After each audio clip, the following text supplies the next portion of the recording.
शिलालय में जाकर के उसने लेट गया।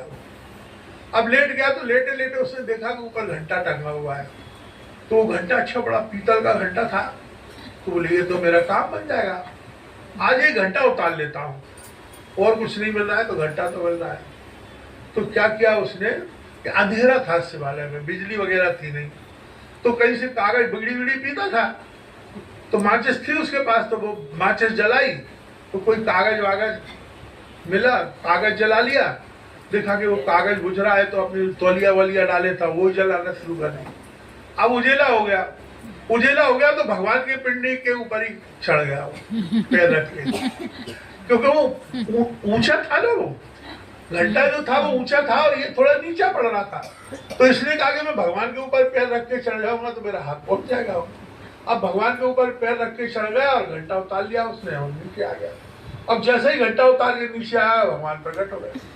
भगवान प्रकट हो गए और भगवान जैसे ही प्रकट हुए एकदम प्रकाश फैल गया और चारों उजेला छा गया और जय जयकार होने लगा। घबरा गया एकदम, उसने सोचा आज तो ये मार डालेंगे, त्रिशूल विशूल लेके आ गए बिल्कुल। तो घबराया, घबरा के भागने लगा। तो भगवान ने कहा कि भाग मत, रुक जा तू भाई, आराम से रुक जा। बोले प्रभु मारोगे आप मेरे को? बोले नहीं मारेंगे, तू शांति से रुक तो सही। तो रुक गया। भगवान बोले मैं तेरे से बड़ा प्रसन्न हो गया हूँ। अब इसने कहा कि मैंने प्रभु प्रसन्नता का काम तो कुछ किया ही नहीं है, आप कैसे प्रसन्न हो गए मेरे ऊपर? भाई मैंने तो एक तो आपके घंटा भी चुरा लिया, दूसरा आपके ऊपर पैर रख करके खड़ा हो गया मैं।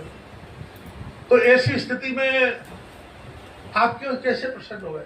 बोले देखो भाई, सब लोग मेरे ऊपर जल चढ़ाते हैं, कोई फूल चढ़ाता है, कोई जल चढ़ाता है, कोई बेलपत्र चढ़ाता है, कोई और कुछ करता है, पर तूने तो अपने आप को ही चढ़ा दिया। अब इससे बड़ा और क्या मेरा पूजा होगी, मेरी प्रसन्नता का और क्या बड़ा कारण होगा? इसलिए मैं तेरे ऊपर प्रसन्न हो गया।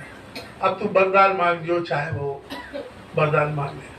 अब उसकी जैसे भगवान के दर्शन किए, एक नियम ये होता है कि जब भगवान के दर्शन अपने को हो जाते हैं तो अपनी बुद्धि निर्मल हो जाती है। उसकी बुद्धि निर्मल हो गई, और जब निर्मल हो गई तो उसमें सारा ज्ञान प्रकट हो जाता है। निर्मल मन जन सोई मोह पावा, मोह कपट छल छिद्र नवावा। बुद्धि निर्मल हुई तो उसका कपट प्रपंच छल सब चला गया। मम दर्शन फल परम अनुपा, जीव पाए निज सहज स्वरूपा। जीव अपने सहज स्वरूप में स्थित हो जाता है, उसको अपना स्वरूप प्राप्त